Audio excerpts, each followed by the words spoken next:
Hello and welcome to our employment law update. Good to see that so many of you have been able to join us today and booked up to our session, and this is going to be a 1 hour long session that we do for you today, and we're going to be covering off quite a lot of information during the session. So I do hope that I've timed it correctly. I'm going to be able to fit it all in within the hour. So usual rules apply. Of course, nobody can see or hear anyone, so please do use the Q&A box that's to the side of your page to ask any questions as we run through the content. As I said, the purpose, and as I hopefully set out in the invitations and all of the preliminary material for this, is that this is really an update of everything that's been going on over the past few months, whether it be cases, legislation, and so we're going to be covering all of that, a bit of a whistle-stop tour.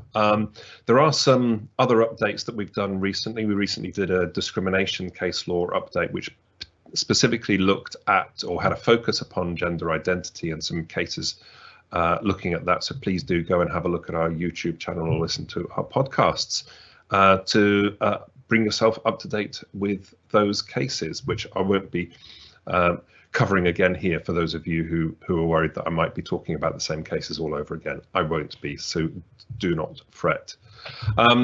So we are going to be covering quite a number of cases and the updates. So just to give you a little feel for how I'm going to be doing this, so we're going to have a look at the legislation first, both in terms of things that have changed and also what's going to be changing in the future. So what's on the horizon? What's the government talking about changing?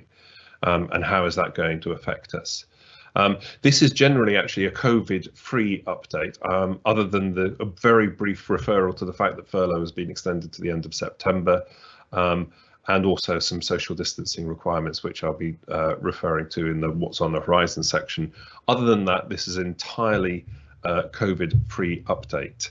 And then obviously having a look at the latest cases that have been coming through the courts, because there have been a few quite high profile ones, albeit that a number of the high profile ones don't necessarily have a huge amount of impact for a lot of employers. Although for those employers that are affected by those cases, I'm particularly thinking of the Uber case, then obviously if you're operating in an environment where you're using self-employed workers, then the Uber case is very significant. But I won't be talking about the Uber case today, actually, but I will be talking about lots and lots of other cases. So cracking on, because to get all of this in the next hour, I'm going to have to make sure I don't delay too much. So let's have a look at what our recent changes that we've seen are. Well, first of all, obviously coming into force only a couple of weeks ago, we've got the new IR35 rules, which of course deals with the use of self-employed individuals and often providing those services through a personal service company. So those rules came into force on the 6th of April, as I said, and that essentially requires employers to do a check to see whether under these new rules the individual should be paying tax in the normal way or not. And really one of the things that we need to have a look at here in terms of IR35 is the fact that it doesn't automatically impact on either employment or worker status. This is a separate test. This is a test for tax purposes only. If you haven't done an assessment of your self-employed contractors or self-employed workers that you're using, then I highly recommend that you do so quite soon. There is a tool on the HMRC's website called the CEST tool, that's C-E-S-T, and you can complete that for those self-employed individuals that you have. And that then also creates helpful evidence if you ever get challenged by the HMRC in the future as to the taxable status of that individual. The HMRC have also published some helpful guidance, a briefing document, which is called Supporting Organisations to Comply with Changes to the Off-Payroll Working Rules. And what that does is it also looks at the way it's going to enforce those rules. And essentially what we're looking at is that there's going to be a 12-month penalty holiday for inaccuracies. So there is going to be a slightly lighter touch approach from the HMRC within the first 12 months of application. But that obviously doesn't mean that they will be letting everyone off the hook or anything like that. It just means that there is going to be they're going to try to take a purposive approach to it. In other words, helping employers comply rather than necessarily immediately penalising them for non-compliance if they have made all reasonable efforts to comply, and of course looked at the information that they've got in relation to each individual properly. So IR35, hopefully you're up to speed with that, and in terms of actually applying those rules in your organisation. As is always the case around this time of year, there are lots of increases in the statutory rates. First of all, the increase in national minimum wage or national living wage. The headline rate, the highest rate, the national living wage rate, has increased by 2.2% from £8.72 up to £8.91, and they've also decreased the age at which that highest rate kicks in. So previously, that rate didn't kick in until you were 25 or over, and now that's been brought down to include 23 and 24-year-olds. So it's is now 20 for those over 22 years old that applies. Also, I haven't included all of the individual rates for all of the different age bands within this section, but the age, they haven't all been increased by the same proportion. So essentially what the Low Pay Commission has recommended is that there should be smaller increases for younger workers because of the risks to youth unemployment if those increases were made at the same level. So for example, the aged 16 to 17 group, their national minimum wage has gone up to £4.62, but that's an increase of only 1.5%, whereas we've seen an increase of 2.2% at the headline rate. There are also increases in the compensation limits for tribunal awards. So the maximum compensatory award in unfair dismissal has increased from 88,519 up to 89,493. The maximum basic award and also maximum statutory redundancy payment has increased to £6,634. Statutory sick pay has also gone up, so that's gone up from £95.85 to £96.35. And so all of these figures, as is always the case around this time of year, have had their increases generally in line with inflation, albeit that the national minimum wage has increased at a varied rate. Now you'll also see here we've got a post-employment notice pay, an alternative formula. Now I'm not going to go into a huge amount of detail about post-employment notice pay. It becomes particularly relevant when we're doing settlement agreements. But essentially this calculation and this formula that has changed is all to reflect the fact that where you've got an employee's pay period, their contractual notice period being not in whole months. So say, for example, their notice period might be 9 weeks or 10 weeks because of their length of service and their statutory entitlement to notice pay, but where the pay period is defined in months. And so we can get where we've got the weeks versus month issue going on, then that has caused some issues. So there's a new formula in relation to the calculation of that post-employment notice pay. But like I said, most of the time that's going to come up in settlement agreements, and certainly if we're helping you with that settlement agreement, then we'll address that at that point to make sure that figure is calculated correctly. And that's really most of the changes that have happened at the moment, but there is a reasonable amount that is on the horizon. You won't necessarily be surprised to hear. So let's start having a look at the most important of those. Now, post-termination restrictions. So these are the restrictive covenants that we often use in a lot of our employment contracts. Now, some employees use them in a particularly scientific scientific or sort of surgical way where they actually specifically identify those employees which present a risk to them and introduce those post-termination restrictions into those employees' contracts in a sort of thoughtful and considered way. Now, an awful lot of us, though, just include fairly standard clauses and use them across the board for lots of groups of employees. And so what the government has done is it started a consultation process. So what it's looking at is this consultation has sought views on the option to make post-termination, these non-compete clauses in employment contracts, only enforceable where the employer provides compensation for the duration of the clause. Now, this is quite common in other parts of Europe. So in Germany and France and Italy, there are already provisions of a similar nature. Now, what the government is considering doing is, or why they are considering to do it, I should say, why they're looking at this is because they want to discourage the widespread use of non-compete clauses. They want to encourage employers to only use them where it is necessary for them to do so, where there is a legitimate business need to protect their business and to prevent their competitors from getting an illegitimate or unfair advantage. They also want to give individuals greater freedom and flexibility to be able to move around the labour market. They want to be able to drive the UK's economic recovery. So essentially, this has been driven by the pandemic because the government wants to ensure that the economy is reacting and is being flexible and is recovering as quickly as possible. And they see one of the ways of doing that is to encourage competition and to allow the freedom of movement of individuals.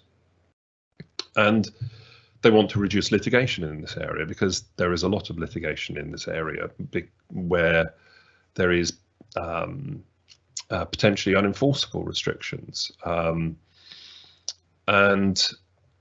so they want to look at ways of ensuring that employers are only using these restrictive covenants in appropriate circumstances. Now, one of the ways in which they think that can be done is by essentially requiring the employer to pay a percentage of the ex-employee's average earnings for a period of time.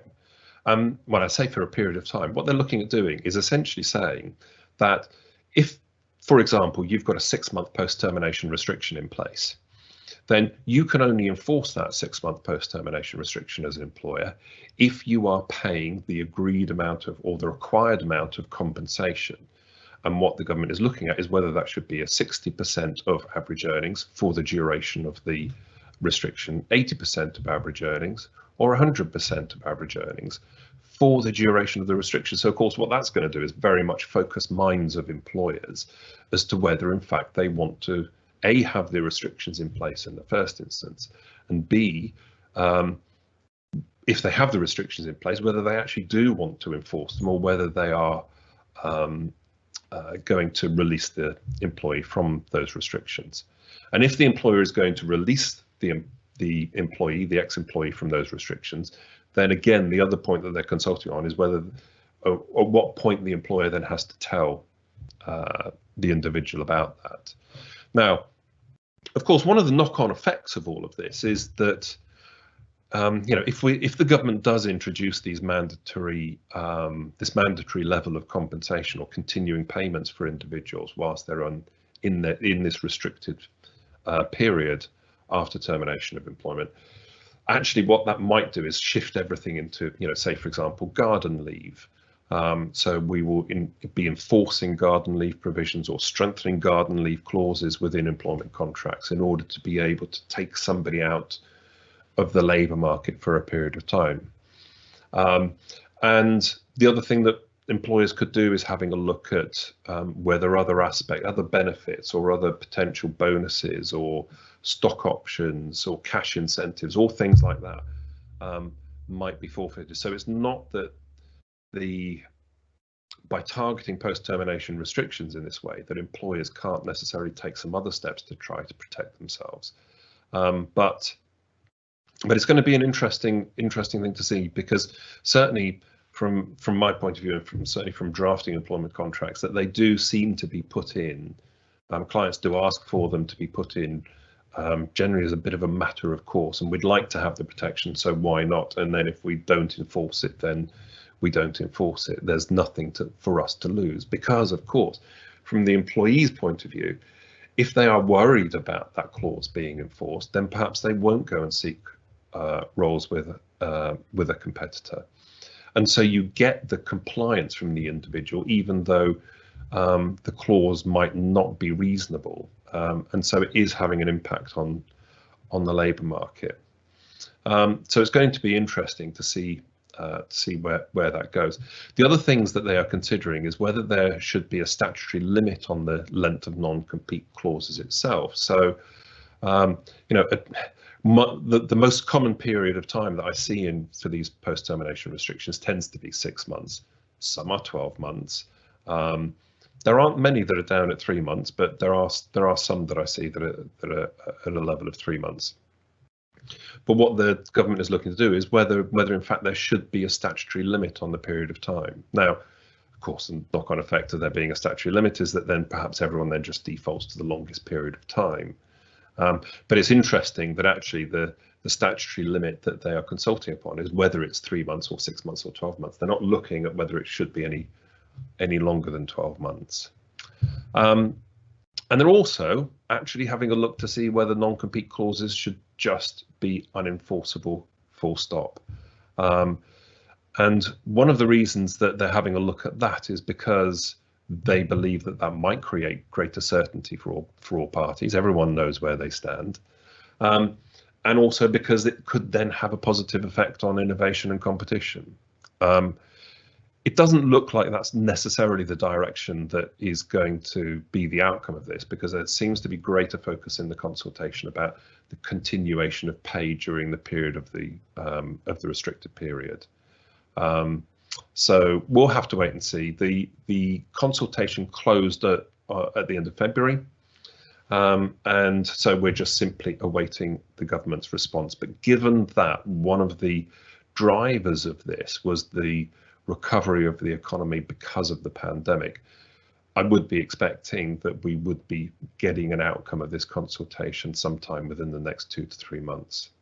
Okay, so watch this space, and we will see what the government says, but you need to be aware of it if you are in the process of drafting clauses and contracts at the moment. So moving on to exclusivity clauses for low-paid workers. Now, this, just very briefly, this is all to do with the exclusivity clause, which is the preventing people from going and working for other employers within the employment contract. Now, back in 2015, the use of exclusivity clauses was banned in 0 hours contracts. So now we have got a consultation that is looking at the banning of the use of these clauses where somebody earns less than what's called the lower earnings limit for national insurance purposes, which is currently £120 a week, which, as you can see there, I've done a little bit of maths on this, and this equates to 13.76 hours per week for someone who is on the national living wage. So if you do have these exclusivity clauses and you do employ people on relatively low wages, then you will need to be reviewing your contracts in due course, I would expect. As I said, this isn't law yet. We're only at a consultation stage. That consultation also closed on the 26th of February, so we'll wait and see what comes out of that. But again, you can see that the driver of this is also to enable people to contribute to the economy and to provide that flexibility and innovation within the economy to drive the recovery of the economy as well. Now, moving on to sexual harassment. Now, I'm going to keep this slide up because I appreciate there's quite a bit of content on this slide. Now, all I'm doing here is really just flagging up where we are with issues in relation to sexual harassment, because a number of recommendations have been made, which it appeared that the government was going to be putting in place, but we simply haven't heard anything further for quite some time. So the first part of this was really the use of non-disclosure agreements, where there has been allegations of sexual harassment, and this, of course, the driver for this was the fact that employers, and particularly where senior people were involved, that employers were essentially paying hush money to cover up discriminatory activity, and so they were looking at introducing the banning of non-disclosure clauses within settlement agreements, or just plainly the use of non-disclosure agreements where there have been allegations of harassment or discrimination. But that hasn't happened. So we're still, as you can see, March, April 2019, there was a consultation on this following the recommendation from November 2018. And there was then a further consultation in the period July to October 2019 on ways in which sexual harassment in the workplace could be prevented. But very little has happened since. The Equality and Human Rights Commission has published some new guidance, which hasn't taken statutory effect as yet. So it's really a case of, well, we'll let you know when things change, but the government isn't necessarily, I think, acting as swiftly in this area as many would have expected them to. So there were obviously a lot of headlines around the time of the Me Too movement and the government saying that it will address these points, but quite frankly, we are where we were before in terms of the law. So there's no change yet. There are still efforts being made within Parliament to move these matters along, and of course it could be simply that government business has been delayed because of the pandemic. But obviously we'll keep you updated. But let's keep our eye on these on this situation. But nothing to report at the moment. So what other consultations have we got on at the moment? Well, there are a number of them. There's consultation into neonatal leave and pay. Now, neonatal leave and pay, as you can see, there was a government response to the consultation that was published back in March of last year, which of course tied in with the start of the COVID pandemic. Nothing has happened since then, but the purpose of the neonatal leave proposals and the consultation is to really address the fact that people, of course, mainly women who are on maternity leave, are finding that they're losing a lot of their maternity leave to rather than caring for their child, for their newborn baby after birth, because unfortunately the newborn baby is then in hospital for a period of time because of neonatal care issues. And when we put this into perspective, so we've got, within the UK, there are 60,000 babies who are born prematurely each year, and 2/3 of those then require neonatal care. And when I talk about neonatal care, what I'm talking about is the hospitalisation of that baby under 28 days of, when I say 28 days of age, when they're less than 28 days old, and they are hospitalised as a result of their care needs because they're not very well. There are also even there's a further 60,000 babies that are born every year who then might have gone to full term, but then also require neonatal care. And so because of this loss of period of time then from the maternity leave period, or of course, potentially for partners and fathers losing perhaps shared parental leave or paternity leave as a result. So what they're looking at doing is providing neonatal leave. Now that is expected to be a period of leave which is up to 12 weeks. There would be a right to neonatal leave pay if you've got the normal qualifying, if you've met the normal qualifying conditions, which is 26 weeks 26 weeks service at the relevant point. And the level of statutory pay is, of course, the same as, say, for example, the maternity pay, which is £151.97 a week, as at the current statutory rates. So that's what we're looking at. They would, from a sort of logistical point of view, the 12 weeks, the up to 12 weeks would be added in at the end of the period of leave. So I think this is obviously this would be a welcome move for, in addition to the bereavement leave that we saw introduced last year. But again, we're waiting to hear, and you'll see that this is a bit of a common theme, because we then go back to the next point on this slide, which is carers leave. And again, you can see a government response to the consultation on this was also published on the 16th of March 2020, again just before the pandemic kicked in. Now, carers leave. Now, of course, carers already have some rights to leave. So say, for example, you know, if you are a carer, you've got the right to request flexible working.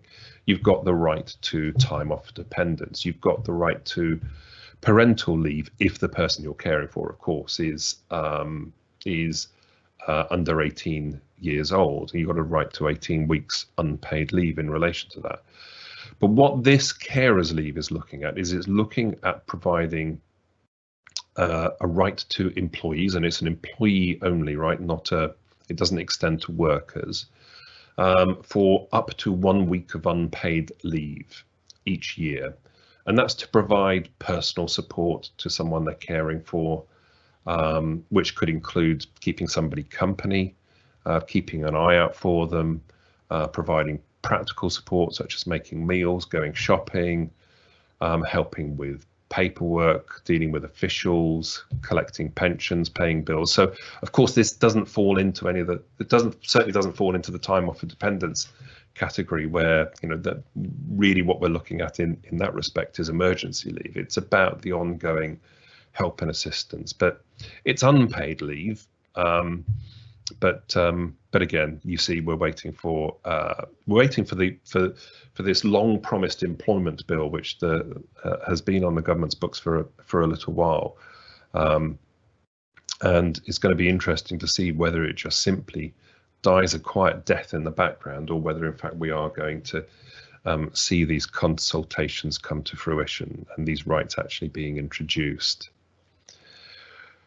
Another one of those rights, which was trailed quite significantly by Theresa May when she was Prime Minister, was the extension of redundancy protection for women and new parents. Now, this is the extension of an existing protection. So, as you will no doubt be aware, that if a woman is on maternity leave and there is a redundancy situation and she is at risk of redundancy, then she, as a woman on maternity leave, has the automatic right to be offered any suitable alternative vacancy that exists over and above any other employee. Now, the proposal is that this period of protected time shouldn't then expire as soon as she returns to work, and rather that extension should continue for a further 6 months after her return to work. Again, this is all tied up with the employment bill. We're still awaiting, essentially, we're awaiting further news on this. So this is still a proposal that may come to fruition, and we will have to keep you updated as and when it does. But I know that a lot of these things will have been reported in the past, and you're probably wondering what has happened to them and whether you've missed the implementation of them or something. But no, don't worry, you haven't missed anything. It's just simply that the government is, I'd imagine, just caught up with everything in relation to the pandemic. That's the, I guess, the forgiving way of looking at it. The other way is, like I said, is whether the government is just going to take the opportunity to let these proposals sort of peter out and never actually come to fruition. Now, I did say that this was a COVID-free zone. Well, not quite. So the government has started a consultation in regard to social distancing at work. So on the 5th of April, the government launched a review to clarify how business are going to manage, and particularly after the 21st of June 2021, which obviously is part of the roadmap within England, that is when all restrictions, or we're hoping that all restrictions are going to be lifted. But the government is obviously still quite nervous about, well, how this is going to operate, certainly within the workplace. And so what they are looking at, or what they are consulting about, is the possible introduction of long-term social distancing measures in the workplace. So looking at potential strategies such as the implementation of 6 months of social distancing each year, the longer term use of masks, and also the longer term use of plastic screens at work. Now, this is something that clearly the government is going to have to get their skates on in terms of implementing, if whether this is just simply as part of guidance documents or whether they are actually going to legislate in relation to this. But they're going to have to clearly get their skates on, because the target for any implementation of this has clearly got to be the 22nd of June. So obviously, again, keep an eye on our updates, because we will keep you updated via our usual methods to let you know what's happening. And we have also got, so this is the Commission on Race and Equalities, Race and Ethnic Disparities report. So this report was quite widely reported in the press, obviously, because it appeared to suggest that there weren't any issues in relation to racial discrimination within the UK, or at least that was one way that the report was reported. So it's been widely criticised for downplaying institutional racism in the UK.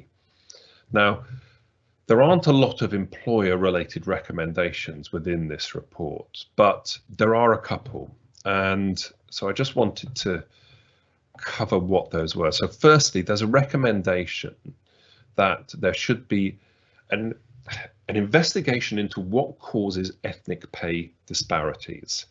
Now, this really doesn't go as far as we were expected to, because for those of you who have been attending our legal updates over the past few years, I will have already trailed the fact that we are expecting ethnic pay reporting in the same way that we've got gender pay reporting.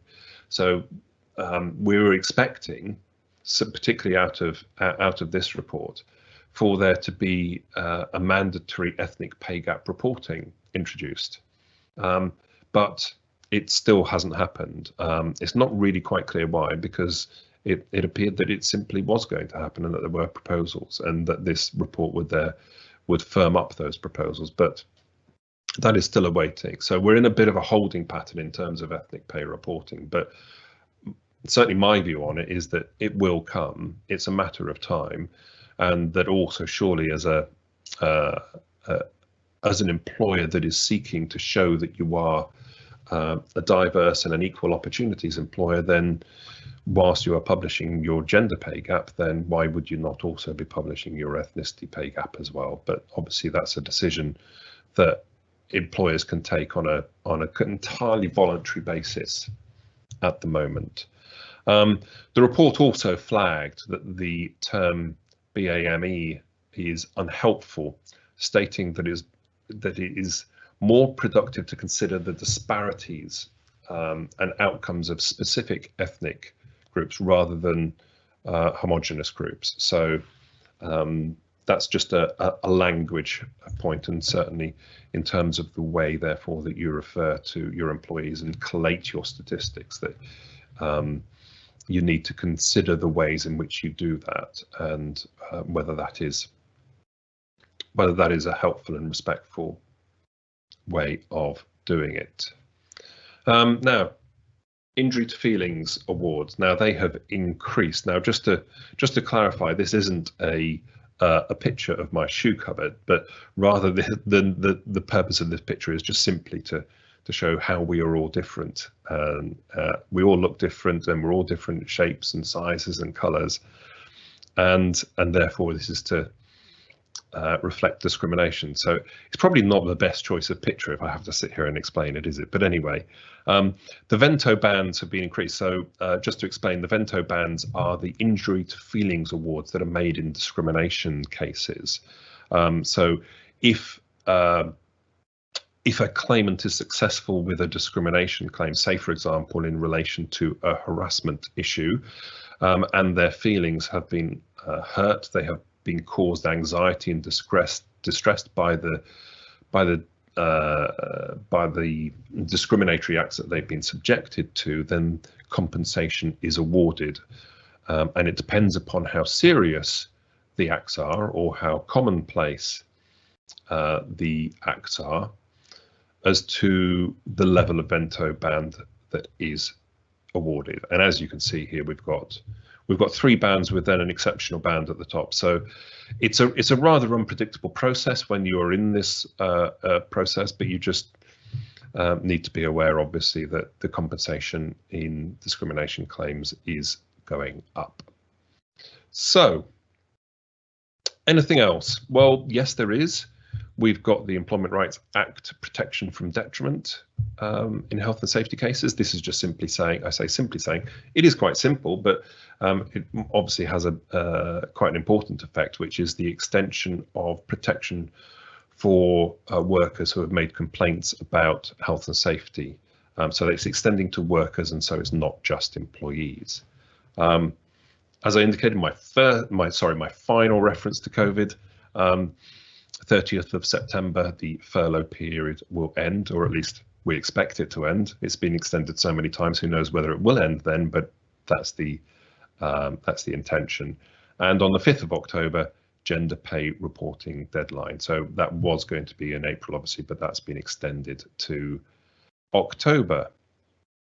And some keenly awaited decisions. Now, I'm not going to cover all of these cases now. It's just to give you a heads up of cases which are going to be published over the next few months, we hope, and what those cases are about. So we've got Costal versus Dunkley. So those of you who are involved in collective bargaining with trade unions, this is all to do with inducements to get people to come out of collective bargaining in return for pay increases. So that's going to be a very interesting case, and certainly one that's very important for trade unions.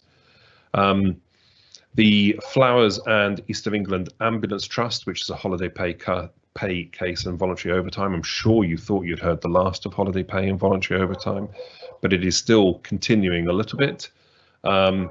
And so we're awaiting that case, but certainly as things stand at the moment, continue to ensure that you pay your employees their normal pay in relation to holiday pay. We've also got a case involving the holiday pay, which is the Chief Constable of the Police Service for Northern Ireland. That's looking at this 3-month gap in deductions. So again, casting your mind back to all of those wonderful holiday pay cases, the government introduced some legislation which clearly said that if there was a 3-month gap in deductions, then there couldn't be a continuing claim. Well, that's being challenged, so we'll wait to see the outcome of that.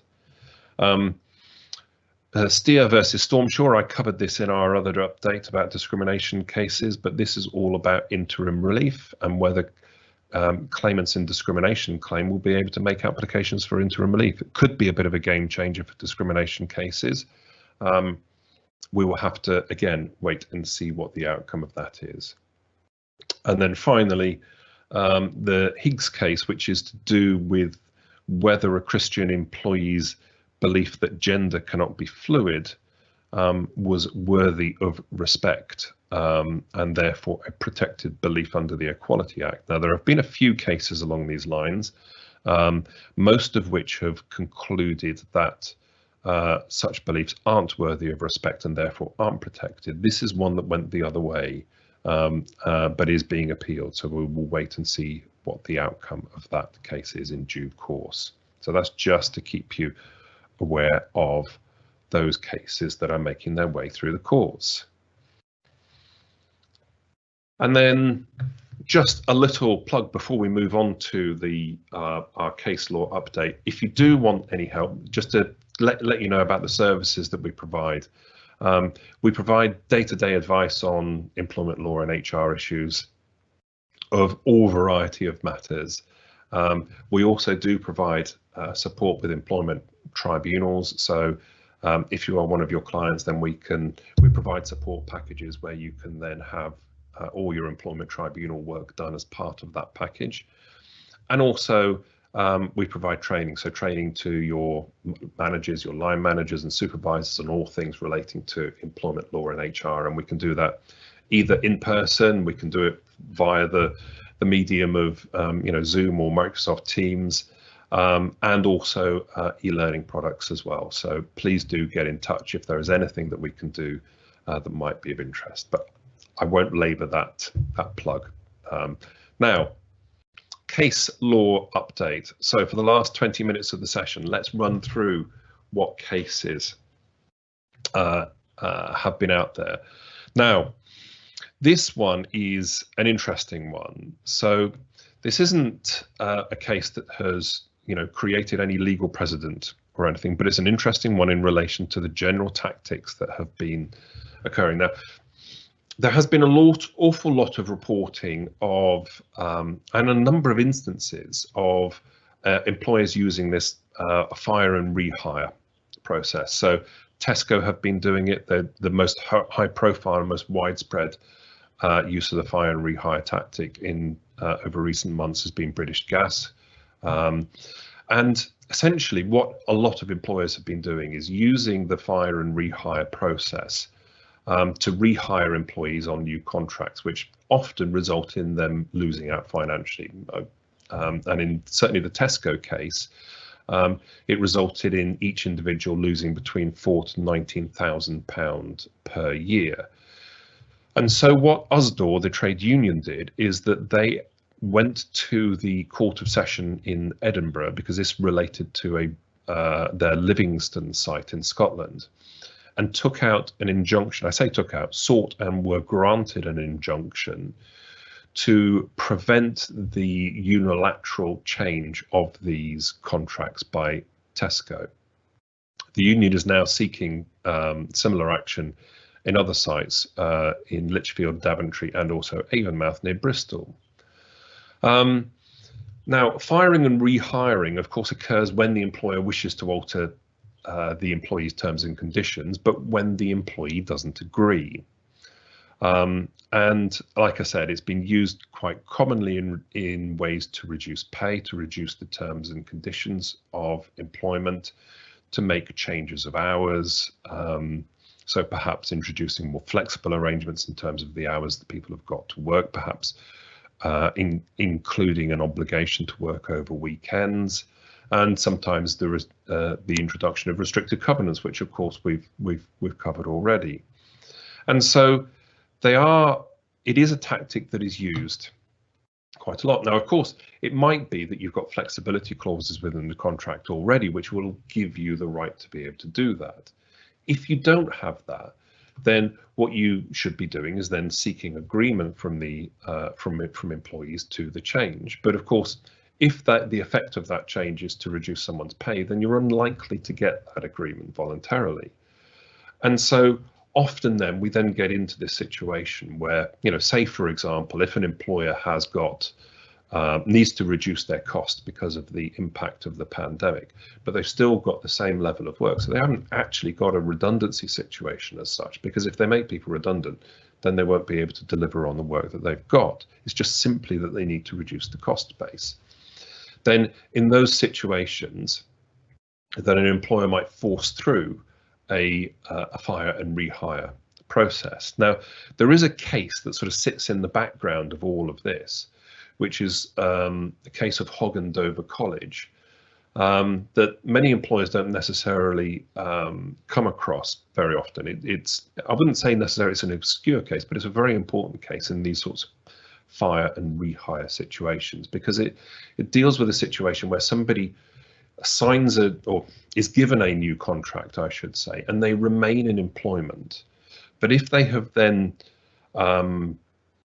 had a reduction in pay, they might be at the very least slightly grumpy about that. But what it means is that they can accept the new contract, continue to work, but then still go back and sue for unfair dismissal, and essentially say that they've only accepted the new contract and continued working as mitigation against their losses. So say, for example, if you're a Tesco worker and you're losing £19,000 a year, then you might not feel confident enough to not continue working and not continue having your wage, but you could still accept the new contract and then bring a claim under this Hog and Dover Cottage principle. So the hire and rehire process does carry with it some risk, because you've got to still be able to show, even if they remain in employment with you, that it's a fair dismissal at the point of the change. So everyone's got to really focus on the substantial requirement in relation to the need for the change.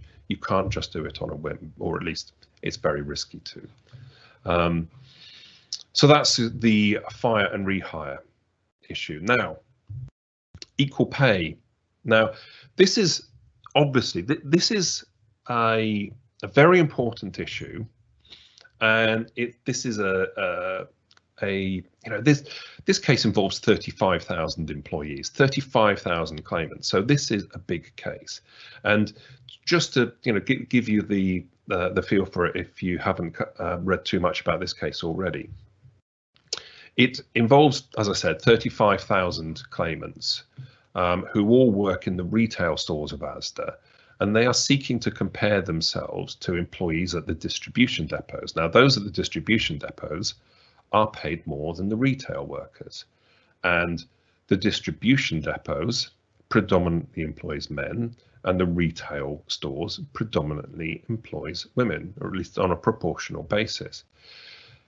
What the Asda case here and what this decision is doing is it's looking at what the correct comparators are. So who can compare themselves with who?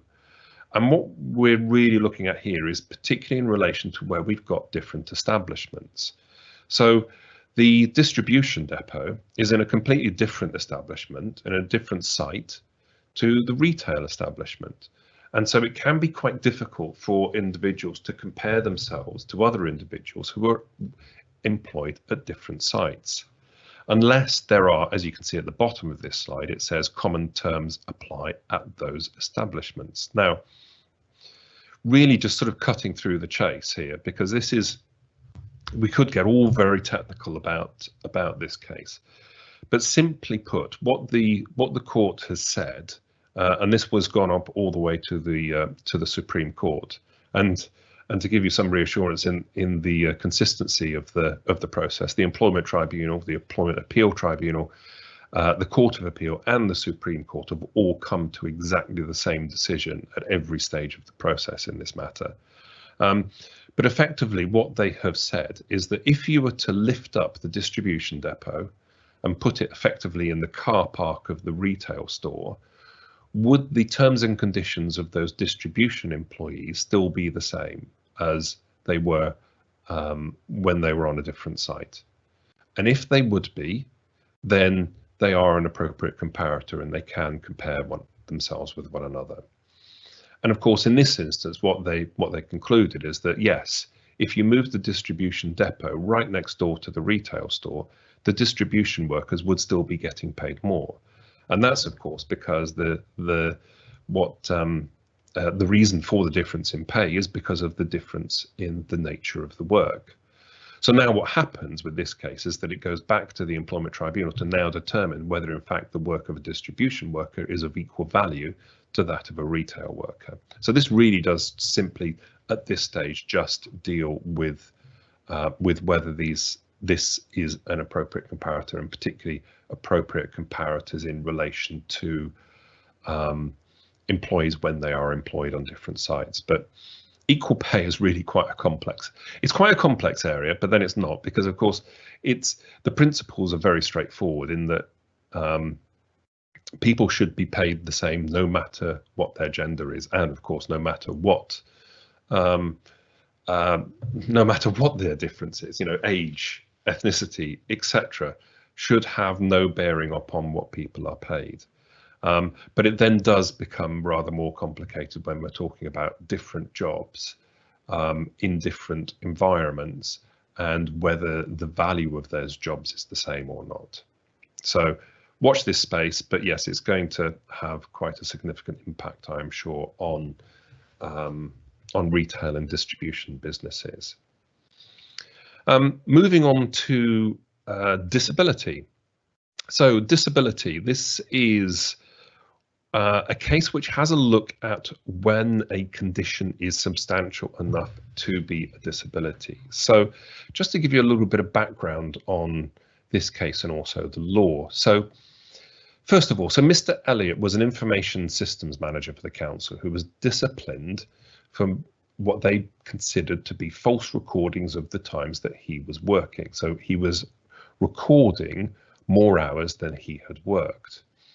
And these disciplinary hearings were brought against him by his new line manager. Now, Mr. Elliott argued that his previous line manager had agreed with him that he could record 9 to 5 every day, no matter what hours he actually worked during that day. And the reason that they agreed that was because he actually tended to be a little bit more flexible about his working hours during the day. He was sometimes absent from work during the day, but then would work late into the night at home. And actually, he worked more hours than he was contractually obliged to. So it wasn't as if he wasn't working the hours, total hours that he should be. He just wasn't recording them and working them at necessarily the way the new line manager liked it.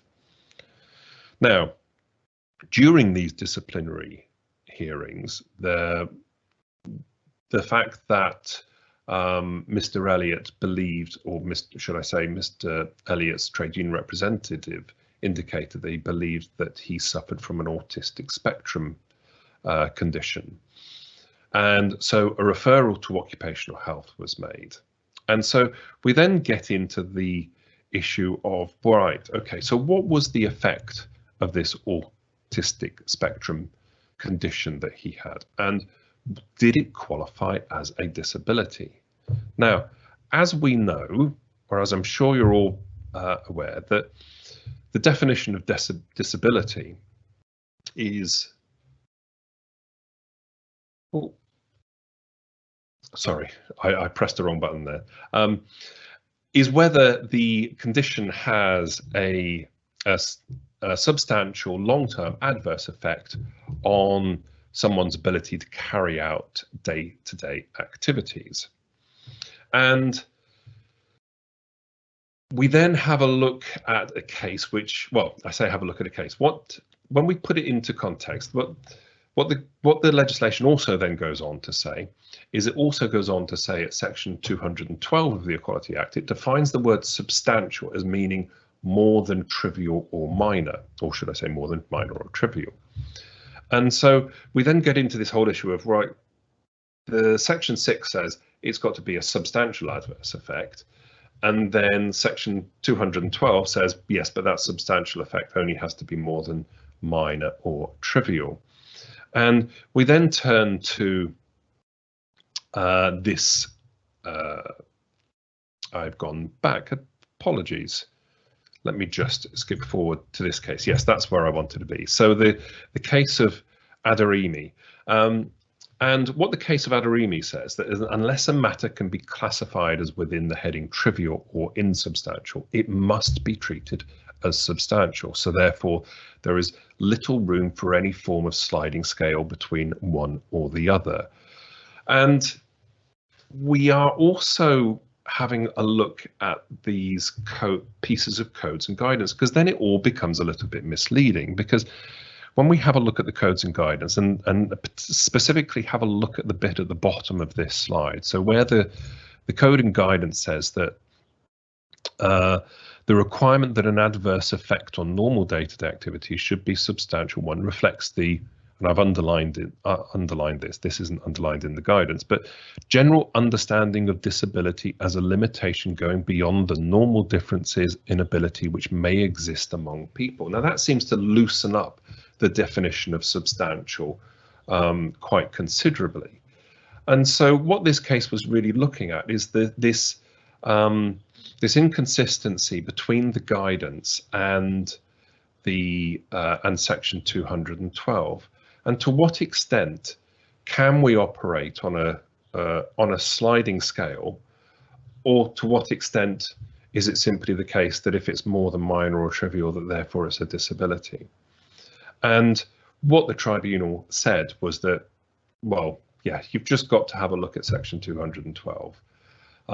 If the adverse effect is more than minor or trivial on the ability of that person to undertake their normal day-to-day activities, then the definition is met, and then that person is disabled. And that the guidance and the code, which seem to loosen it somewhat, they're only there to sort of help aid interpretation of section 212, but it doesn't override 212 in any way. So effectively what this means is that it really still doesn't become that difficult for somebody to be able to demonstrate that their condition is substantial enough to be qualified as a disability. Now, yes, there are other things that we have to look at, and obviously one of the most important things is whether the condition is long-term or not. But yes, it does mean that the bar is set really quite low. The hurdle for individuals to clear, to be able to show that they are suffering from a disability, is in fact quite low.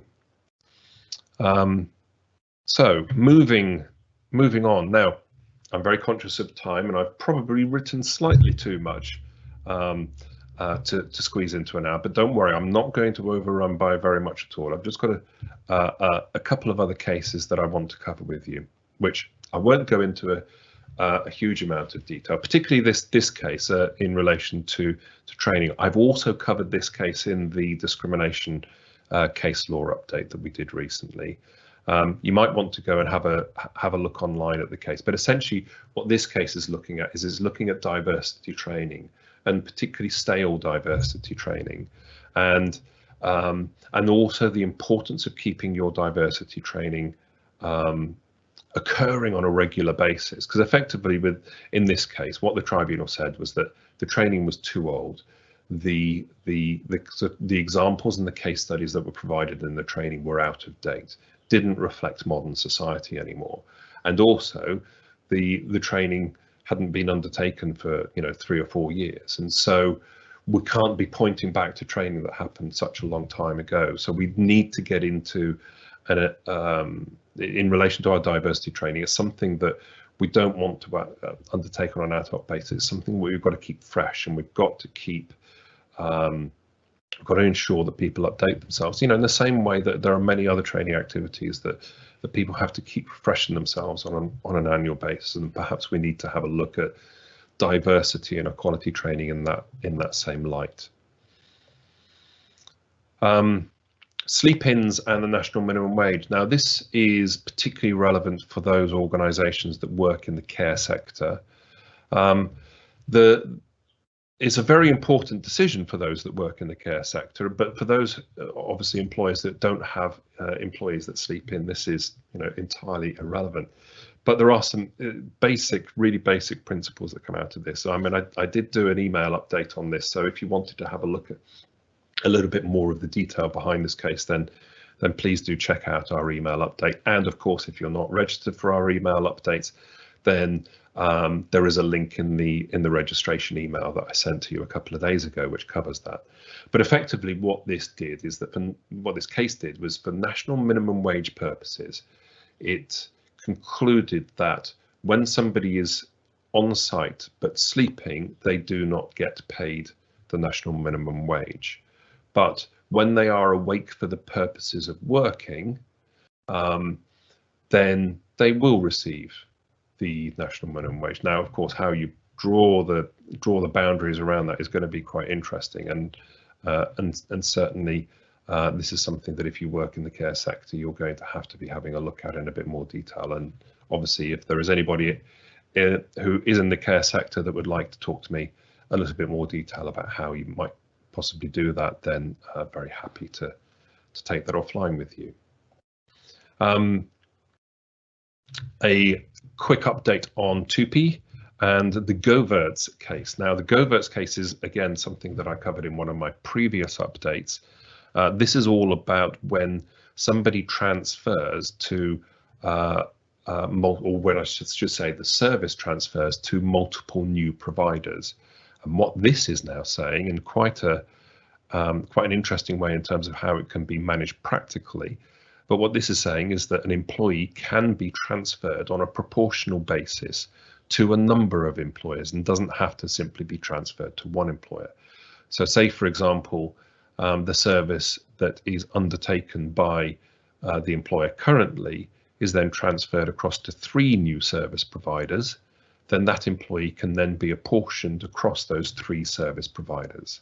So a very interesting case, and it's going to be very interesting to see how we can, how employers can implement that on a practical basis moving forward. And now our final case. So yes, I appreciate that it's now 1 minute past, but just please bear with me for a couple more moments.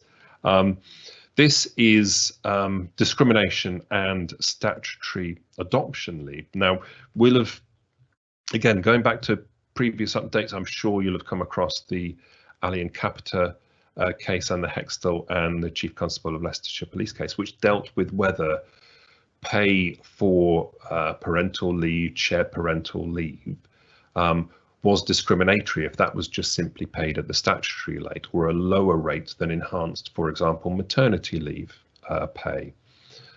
Both the Allay and the Hextall cases failed in showing that it was discriminatory to do so. So this is a new challenge that's been made where Mr. Price was comparing himself with a female on statutory adoption leave who was receiving enhanced pay. And he was saying that the underlying purpose of both statutory adoption leave and shared parental leave was the facilitation of childcare rather than the health and well-being of the pregnant and birth mother, which was one of the reasons why in the Allay and Hextall cases that the discrimination claims in those cases failed, because they were saying that it's not a correct comparator. The purpose of maternity leave is fundamentally different. So he was trying this quite clever argument, I suppose, in trying to say that, well, statutory adoption leave is the same, so therefore this is a correct comparator and I should be getting the enhanced pay, but it failed. The tribunal held that the correct comparator for Mr. Price was a female employee on shared parental leave who would have also have been receiving the same. So it's another discriminatory challenge in relation to shared parental leave pay, and should I say statutory shared parental leave pay, that has failed. So anyway, that brings us to the end of the update. So only a couple of moments over, so I hope that hasn't held up your lunch. Please do, as always, get in contact if there is anything that we can do to help you with. I will be sending a copy of the slide deck out to everyone, and if you've got any colleagues that would be particularly interested in this update, then we'll also be putting a recording, making available a recording of this within the next day or two. So hopefully you found that useful. Do get in touch if you need anything, and I look forward to seeing you all again very soon at some point. Goodbye.